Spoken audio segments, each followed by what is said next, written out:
د کیف د ازادۍ چوک نه په وینا کې چې شاته د روس تباه شوي ټینکونه او وسله لیدل کېده، د یوکرین صدر زلنسکي وویل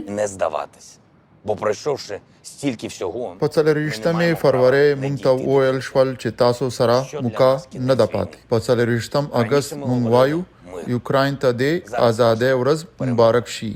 په دغه شپږو میاشتو کې مونږ تاریخ، دنیا او خپل ځان بدل کړو. وړاندې زمونږ د پاره د جنگ خاتمه امن وو، خو اوس مونږ وایو چې د دې جنگ ختمون به په کامیابی کیږي. مونږ به تش د کامیابی د خوشحالۍ منځلو په صورت کې لاس پورته کوو. مونږ د خپل خلکو او ځمکې په سر سودا نه کوو. د شورو په ورځ په یوکرین کې په 1991 کې د پخوانی سوویت یونین نه د ازادېدو په لړ کې د ازادۍ ورځ نمانځل کیږي. هم د دې سره سره په یوکرین د روس د حملې شپږ میاشتې هم پوره شوې.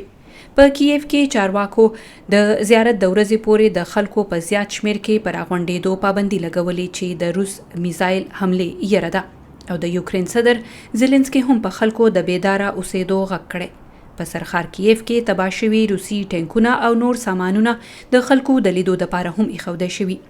صدر زلنسکي او لاول میرمن اولینا زلنسکي په دې موقع په جنگ کې د ډونباس په سیمه کې د وژل شوي فوجیانو یادګار ته هم ورغلل. د یوکرین د ازادۍ په ورځ او په یوکرین د روسي حملې شپږ میاشتې پوره کېدو په تړاو کې د عالمي مشرانو او پیژندلې تنانو غبرګونونه هم را روان دي.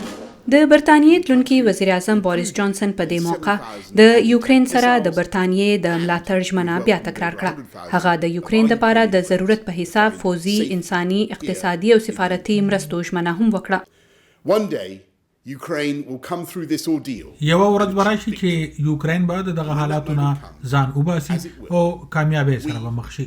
چې کله دغه ورځ راشي نو د یوکرین د ملګري په حیث به برتانیا په دې نور فخر وکړي. جرمن چانسلر اولاف شولز هم وویل تر هغه به د یوکرین سره ولاړی تر څو چې ضرورت وي.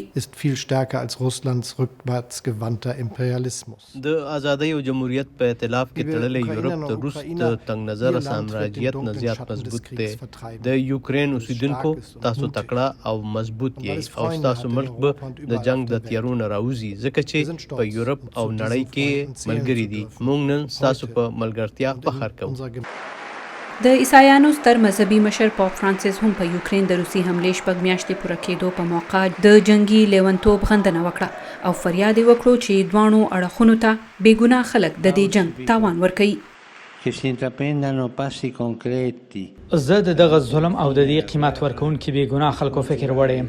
دا لیونتوب دی، د ټولو اړخونو لیونتوب، ځکه چې جنگ یو جنون، یو لیونتوب دی او په جنگ کې څوک هم دا نشي ویلی چې هغه لیونی نه دی. جنگ په خپله لیونتوب دی. اخوا په برسلز کې هم په سوونو خلک د یوکرین د ازادۍ او په یوکرین د روسي حملې شپږ میاشتې پوره کېدو په تړاو کې د برسلز په ګرانډ پلیس کې راغونډ شوي وو. په دې موقع د یورپي یونین صدره اورسولا وان ډر لیین هم موجود وه چې د یوکرین سره د یورپي یونین یووالی وښایي. سمینا اسن، وایس اف امریکا، ډیوا، واشنگټن ډي سي.